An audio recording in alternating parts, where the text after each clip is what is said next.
জয় যিশু। আপনারা সবাই কেমন আছেন? আশা করি প্রভুর দয়ায় আপনারা সবাই ভালো আছেন, সুস্থ আছেন। আজকে আবার নতুন একটা ভিডিও নিয়ে এসেছি আপনাদের সামনে। ভিডিওটা শুরু থেকে দেখতে থাকুন। আজকের কন্টেন্টটা হয়েছে যে কেননা ঈশ্বরের বাক্য কখনো শক্তিহীন হয় না। ঈশ্বর এক, অদ্বিতীয়, কেউ নেই। যিনি পৃথিবী, বিশ্ব, ব্রহ্মাণ্ড সৃষ্টি করেছেন, তারই বাক্য মানে আদিতে এবং শেষ এবং এখনও যিনি আছেন পৃথিবীর, যার হাতে সমস্ত কিছু যে পরিচালনা করছে স্বর্গ থেকে, তার হাতেই কিন্তু আমাদের জীবন কাটি, মরণ কাটি সব নির্ভর করে। তাই পৃথিবীর সৃষ্টিকর্তা একজনই, তাই তার বাক্য কখনো কিন্তু উল্লঙ্ঘন হয় না। প্রভু কহেন, আকাশ পাতাল, পৃথিবী, চন্দ্র সূর্য সব উলটপালট হয়ে যাবে, পৃথিবী ধ্বংসের মুখে পতিত হবে, তবে বাইবেলের বাক্য কখনো নিষ্ফল হয় না। বাইবেলে যা লেখা আছে মানুষের জীবনের ক্ষেত্রে তাই ফলবেই ফলবে, হতেই হবে। তাই মানুষ্যপুত্র প্রভু যিশুকে এই পৃথিবীর বুকে পাঠিয়েছিল যেন পৃথিবীর বুকে বসবাসকারী মানুষ প্রভু যিশুর মাধ্যমে পরিত্রাণপ্রাপ্ত হয় এবং পাপ অপরাধ থেকে মুক্তি পায় ও অনন্ত জীবন লাভ করে। তাই এখানে যিশু যে মানুষের পাপ সারিয়ে ফেলবেন তা দেখবার জন্য তিনি জলে ধৌত হয়েছিলেন। ঈশ্বর স্বর্গ থেকে কথা বলেছিলেন এবং তিনি তার প্রিয় পুত্র মানে যিশুর প্রতি প্রীত হয়েছিলেন। ঈশ্বরের একমাত্র প্রিয় পুত্র ছিল প্রভু যিশু, তার প্রতি কিন্তু প্রীত হয়েছিলেন। তারপর শয়তান যিশুকে পাপে ফেলতে চেষ্টা করেছিল। শয়তানের আর এক নাম হলো দিয়াবল, যিনি আগে স্বর্গে বসবাস করতেন। স্বয়ং ঈশ্বর তাকে এই পৃথিবীর বুকে ফেলে দিয়েছিল, যাতে পৃথিবীর বুকে একটা হলো স্বর্গ আর একটা হলো এই মর্তলোক। তাই স্বর্গে হলো সূচি পবিত্রতম জায়গায়, কোনো অশুভ শক্তি শয়তানের জায়গা নেই। তাই শয়তান মানে দিয়াবল প্রভু যিশুকে পরীক্ষা করতে লাগলো ফাঁদে ফেলার জন্য।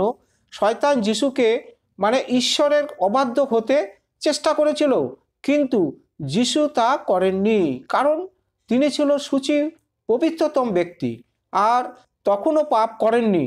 প্রভু যিশু কিন্তু কখনো কোনোদিন পাপ করেননি এবং সর্বদা ঈশ্বরের বাধ্য থাকেন। তাই প্রভু কহেন, তোমরা কখনো কোনোদিন লোভের বশে বশীভূত হও না, ঈশ্বরের বশে বশীভূত হও, তাহলেই তোমরা বাঁচবেই। লোভ লালসা মানুষকে নিঃশেচিত, ধ্বংসচিত এবং অধঃপতনের পথে নিয়ে যায়। তোমরা ধর্মপথে স্থির থাকো। ধর্মপথ যারা থাকে তারা বেঁচে থাকে, আর অধর্মের পথে যারা যায় তাদের জীবনটা মানে সেই দিকেই চলে যায়, মানে মৃত্যুর দিকে চলতে থাকে।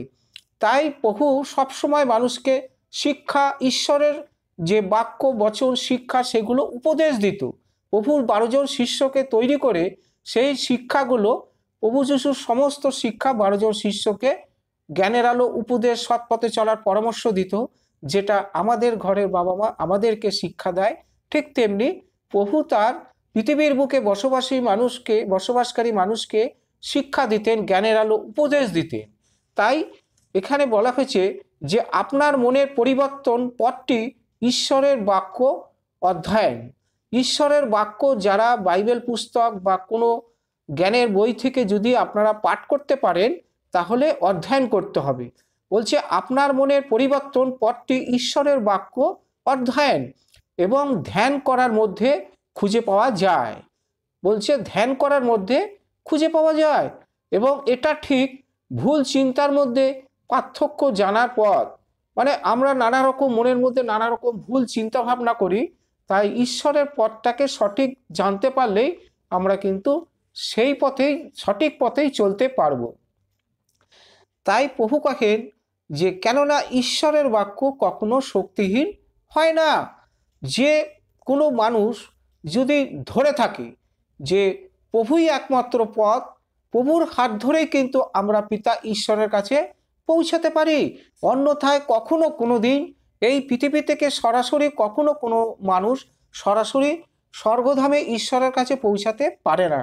তাই প্রভু কহেন, আমি পথ, আমি সত্য, আমি জীবন, আমার মাধ্যমে যদি তোমরা কেউ না আসো, তাহলে সরাসরি কখনো কোনো দিন আমার পিতার কাছে তোমরা পৌঁছাতে পারবে না। তোমরা মন পরিবর্তন করো এবং মন পরিবর্তন করে তোমরা ধর্মপথে পরিচালিত হও এবং ঈশ্বরের সরলতার পথে তোমরা গমনাগমন করো।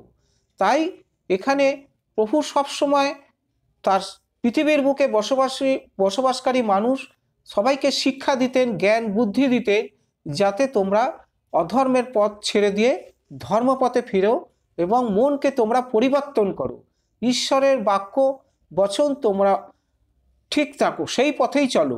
তাই প্রভু কহে তোমরা যদি পারো ঈশ্বরের বাক্যে তোমরা স্থির থাকো, মানে এক জায়গায় অবিচল থাকো, কখনো এদিক ওদিক হিলো না। প্রভুর বাক্য বচন এই জন্য কখনো নিষ্ফল হয় না। আদিতে যা লেখা ছিল এখনো তাই আছে, পৃথিবী আগে যেরকম ছিল এখনো কিন্তু সেই রকমই আছে। তাই প্রভু যিশু এই পৃথিবীতে আসার উদ্দেশ্য এই, যেন প্রভু যিশুর মাধ্যমে আমরা পরিত্রাণ পাই সমস্ত পাপ অপরাধ থেকে, সমস্ত রোগ ব্যাধি, সমস্ত দুঃখ কষ্ট অভাব অনটন থেকে যেন আমরা পরিত্রাণ পাই এবং অনন্ত জীবন লাভ করি। হালেলুয়া। তাহলে আজকের কন্টেন্টটা এই পর্যন্ত। সবাইকে জয় যিশু। যদি ভিডিওটা একটু ভালো হয়ে থাকে বা ভালো লাগে তাহলে পরে একটু সাবস্ক্রাইব দেবেন, যাতে পরের ভিডিওগুলো সবার আগে আপনাদের কাছে পৌঁছায়। আর প্রভুর কাছে প্রার্থনা করি সদা সর্বদা আপনারা সুস্থ থাকুন, ভালো থাকুন, আপনাদের সংসারে সুখ শান্তি সমৃদ্ধ সমস্ত কিছুর জন্য বজায় থাকে। আমি নাসরাতে প্রভু যিশুর নামে প্রার্থনা করি। সবাইকে জয় যিশু। আমেন।